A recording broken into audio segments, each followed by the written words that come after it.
সদ্দৰ কাপোৰ পিন্ধিলেই বাপুজি নহয়, খাকী পোছাক পিন্ধিলেই পুলিচ নহয়, গেৰুৱা কাপোৰ পিন্ধিলেই সন্যাসী নহয়, হাতত কলম আৰু কেমেৰা থাকিলেই সাংবাদিক নহয়। ঠিক তেনেকৈ সম্বৰ্ধনা অনুষ্ঠানত বৰফুলৰ গামোচা, শৰাই আৰু জাপি ল'লেই সমাজসেৱক নহয়।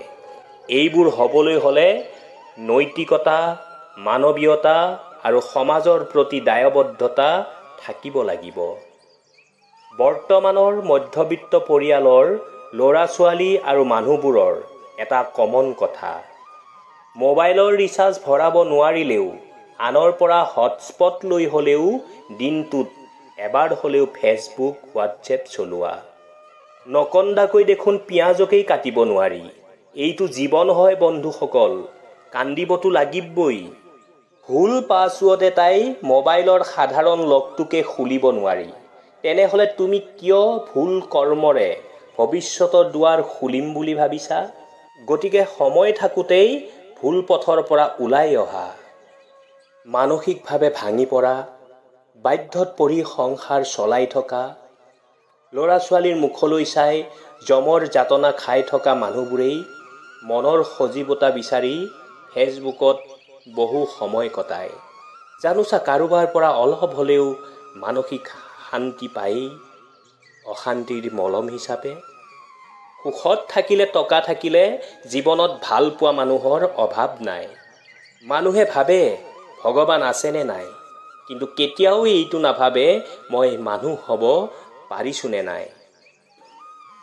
চিতাৰ অগ্নিয়ে মানুহক এবাৰহে জ্বলায়, কিন্তু চিন্তাই মানুহক বাৰে বাৰে জ্বলায়।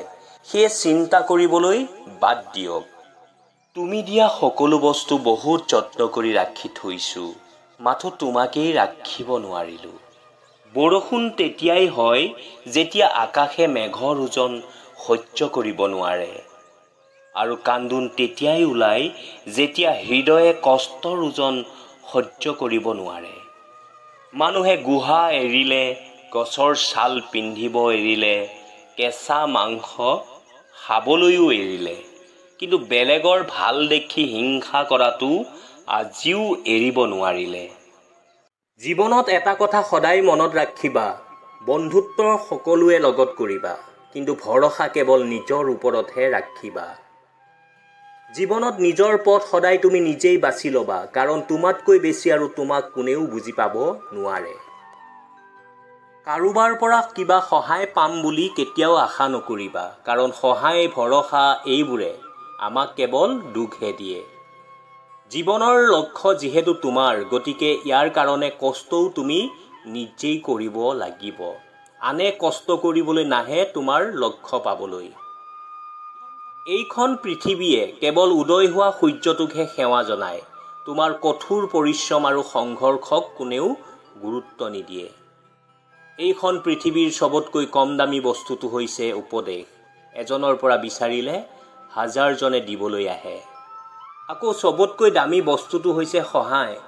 হাজাৰজনৰ পৰা বিচাৰিলে কোনো মতে এজনেহে দিবলৈ আহে।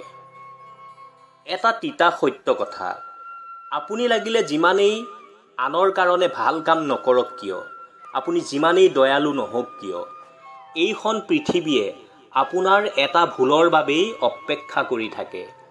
সেইকাৰণে আপুনি যদি আপোনাৰ জেগাত ঠিকে থাকে আৰু আন কোনোবাই আপোনাৰ ওপৰত আঙুলি উঠায়, তেন্তে তেওঁৰ ওপৰত ইমান ধ্যান নিদিব। কাৰণ ভাল লোকৰ ওপৰত তেওঁৱেই আঙুলি উঠায় যাৰ নেকি সেই ভাল লোকজনৰ সমানে থিয় দিবলৈ অকাত নাথাকে। জীৱনত এইটো কেতিয়াও নাভাবিব যে আপুনি একোৱেই নহয়, আৰু এইটোও নাভাবিব যে আপুনি সকলো, কিন্তু এইটো সদায় ভাবিব যে আপুনি কিবা এটা স্পেচিয়েলটো নিশ্চয় হয়, যিয়ে নেকি সকলো কাম কৰিব পাৰে।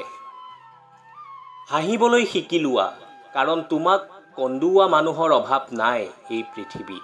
ওপৰলৈ উঠিবলৈ শিকি লোৱা, কাৰণ তোমাক তলৰ ফালে টানি থকা মানুহৰ অভাৱ নাই এইখন পৃথিৱীত। আৰু একেদৰে আনক প্ৰশংসা কৰিবলৈ শিকি লোৱা, কাৰণ কথাই প্ৰতি ভুল ধৰি থকা মানুহৰ অভাৱ নাই এইখন পৃথিৱীত।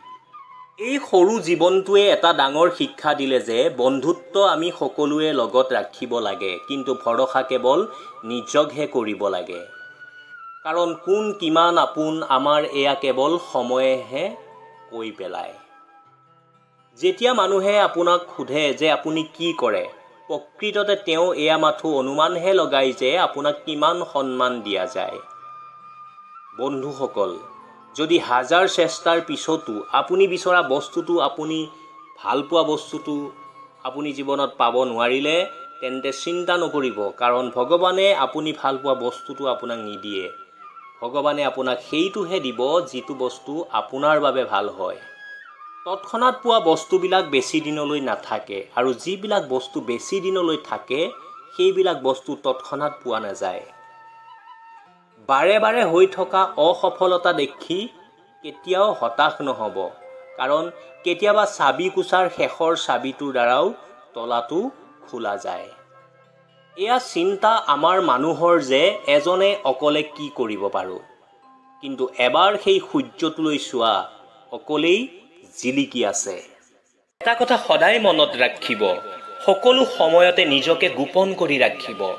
কাৰো ওচৰত কেতিয়াও সকলো কথা প্ৰকাশ কৰি পুৰণা নহ'ব, কাৰণ পুৰণা হ'লে অৱহেলাৰ পৰিমাণ বাঢ়ে আৰু নতুন থাকিলে কৌতূহল বাঢ়ে। জোৰ কৰি কেতিয়াও কাৰো লগত সম্পৰ্ক স্থাপন কৰিবলৈ নাযাবা। তোমাৰ নোহোৱা মানুহজনক বা মানুহজনীক তেওঁ মতে থাকিব দিয়া। কল কৰিলে কল নধৰিলে, মেছেজ দিলে মেছেজ চিন নকৰিলে অভিযোগ নকৰিবা, আনকি জোৰো নকৰিবা, কাৰণ জোৰ কৰিলে একো লাভ নাই। তেওঁক তেওঁ মতে থাকিবলৈ দিয়া, বিৰক্ত কৰাৰ কোনো দৰকাৰ নাই।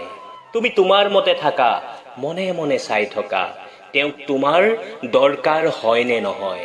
মনে মনে বুজিব শিকা তুমি তেওঁক কিমান প্ৰিয়। যিয়ে ভুল দেখিলে এৰি যায়, তেওঁ ভালে থাকিব আহে, আৰু যিয়ে ভুল দেখিলে শুধৰাই দিয়ে, তেওঁ সঁচাকৈ ভাল পায়। কিছুমান মানুহ আমাৰ জীৱনত স্মৃতি হৈ থকাই ভাল। আমাৰ জীৱনত যদি সেইবোৰ মানুহ আহে, তেতিয়াহ'লে অশান্তি হোৱাৰ প্ৰচুৰ সম্ভাৱনা থাকে। য'ত মোৰ আত্মসন্মানৰ মূল্য নাই, মই তাৰ পৰা দূৰত গুচি আহোঁ। সেইটো যিমানেই কষ্টকৰ নহওক কিয়, জীৱনত কিছু মানুহৰ ভূমিকা ইমানখিনিয়ে। শিকিলোঁ, চিনিলোঁ, জানিলোঁ। তিতা মিঠা যি অভিজ্ঞতাই হওক, জীৱনত কেতিয়াবা নহয় কেতিয়াবা কামত আহিব। জীৱনত কেতিয়াবা এনে মানুহ আহে, যাৰ ঘৰত এবাৰ নগ'লে, এবাৰ কথা নাপাতিলে বা ফটোখন এবাৰ নাচালে গোটেই পৃথিৱীখনকেই যেন আধৰুৱা লাগে। কিন্তু এতিয়া সেই মানুহজনৰ লগত মাহৰ পিছত মাহ কথা নাপাতিলেও একো অনুভৱ নহয়। ৰাতি কোনোবাই ভাল পোৱা মানুহজনৰ লগত হাঁহে, আৰু কোনোবাই উচুপি উচুপি কান্দে। এয়াই হ'ল জীৱন। বিয়া সেইজনক কৰিবা যাৰ এই তিনিটা গুণ আছে। 1. যাৰ চেহেৰাতকৈ মনটো বেছি সুন্দৰ। 2. যাৰ পিতামাতা আৰু বংশ পৰিচয় ভাল। 3. যিয়ে নিজৰ ধৰ্মৰ প্ৰতি শ্ৰদ্ধাশীল।